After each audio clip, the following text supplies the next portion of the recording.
गांव के लोग बाजार से लौट रहे थे।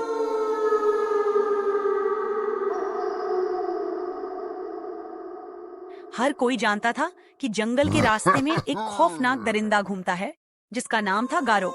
कहते हैं उसकी भूख इंसानों का खून और मांस था।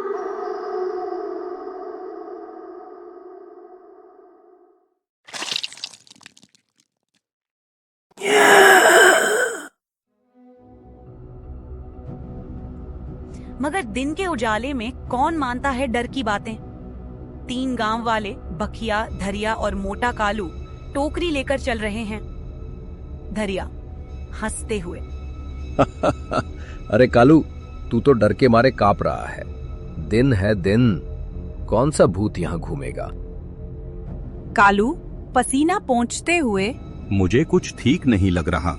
सब कहते हैं इस जंगल में गारोक दिखा है। पेड़ों की छाया से एक विशाल कद का दानव बाहर आता है। शरीर हरा काला, एक हाथ लोहे जैसा मोटा, चेहरा सड़ा हुआ, आंखें आग की तरह लाल। यही है गारोक। गारोक गहरी आवाज में जमीन हिलती है। तुमने दिन को अपनी ढाल समझा था, पर मेरी भूख दिन रात नहीं देखती। धरिया, ये इंसान नहीं है। गारोक छलांग लगाकर धरिया को पकड़ता है और एक ही हाथ से उसे पेड़ की जड़ पर पटक देता है। कालू, भागो! बखिया भागने की कोशिश करता है, मगर गारोक उसकी गर्दन पकड़कर हड्डियां चटका देता है। तुम सब मेरी दावत हो। इंसानी खून की खुशबू मुझे दूर से खींच लाती है। कालू किसी तरह भागकर गांव की तरफ दौड़ जाता है। गांव पहुंचते ही कालू का हाल बुरा था। वह कांपते हुए सबको बताने लगा। गारोक ने बखिया और धरिया को चीर डाला। भीड़, सचमुच वो जिंदा है? अब दिन में भी हमला करता है। हम सब बर्बाद हो गए। बहादुर आदमी आगे आता है। नाम है अर्कश।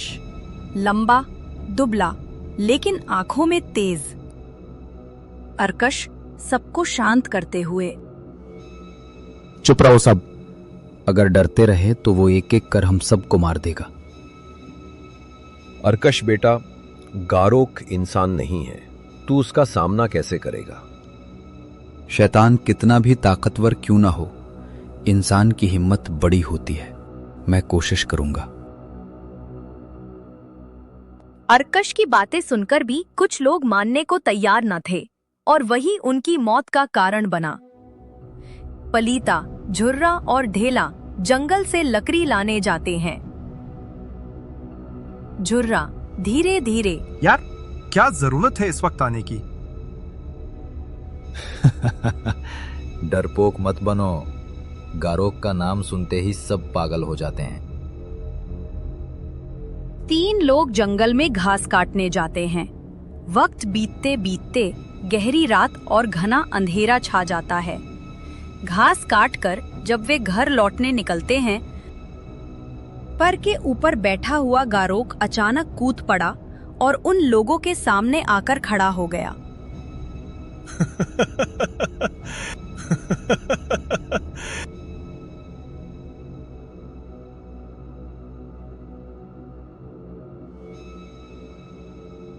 तुम्हारे शरीर की गंध मुझे दूर से आती है।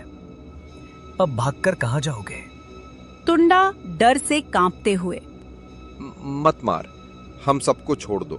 हमने तुम्हारा क्या बिगाड़ा है? तुम्हें मारने के लिए कोई ना कोई जरूर आएगा। गारोक टुंडा को पकड़कर उसके दोनों हिस्से कर देता है।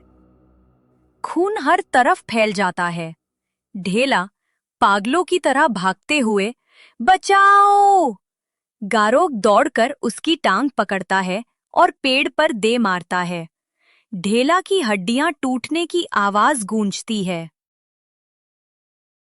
तुम्हारी चीखें मेरी भूख बढ़ाती हैं। इस जंगल में जो भी आएगा, मैं सबको मार दूंगी। उनका खून पी जाऊंगी।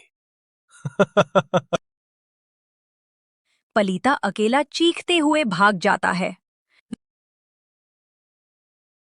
गांव अब आतंक में डूब चुका था, मगर अर्कश चुप न बैठा। उसने योजना बनाई। अर्कश, गारोक की ताकत रात और दिन दोनों में बराबर है, लेकिन उसके शरीर को आग और लोहे से चोट पहुंचती है। हमें यही हथियार बनाना होगा। कालू, मगर कौन उसका सामना करेगा? मैं। अगर मैं हार भी गया तो कम से कम गांव वालों को रास्ता मिलेगा। अगले दिन दोपहर, जंगल का वही रास्ता, अर्कश के हाथ में जलती मशाल और लोहे का भाला। गारोक अचानक पेड़ से उतरकर, तो तू है वो जिसने मुझे चुनौती दी? इंसान की हिम्मत मुझे हंसी आती है। अर्कश सीधे आंखों में देखते हुए, तू खून पीने वाला जानवर है। आज तेरा आखिरी दिन है। मैं तेरा दिल निकाल कर खाऊंगा। गारोक झपटता है, मगर अर्कश मशाल उसके चेहरे पर मारता है। गारोक चीखता है, अर्कश। ये आग तेरे जैसे दानव को ही जलाने के लिए बनी है। गारोक भाले को तोड़ने की कोशिश करता है। अर्कश पूरी ताकत से लोहे का भाला उसके सीने में घोंप देता है। गारोक लहूलुहान गिरते हुए, मैं अमर हूं। इंसानों को कभी चैन नहीं मिलेगा। गारोक जमीन पर गिरता है और राख बनकर उड़ जाता है। गांव ने चैन की सांस ली। गारोक का आतंक खत्म हो गया था, मगर लोगों के कानों में आज भी उसकी चीखें गूंजती थीं। गांव वाले, तूने हमें बचा लिया। अब हम डर से आजाद हैं। डर हमेशा रहेगा, मगर याद रखना, डर को हराने के लिए हिम्मत चाहिए।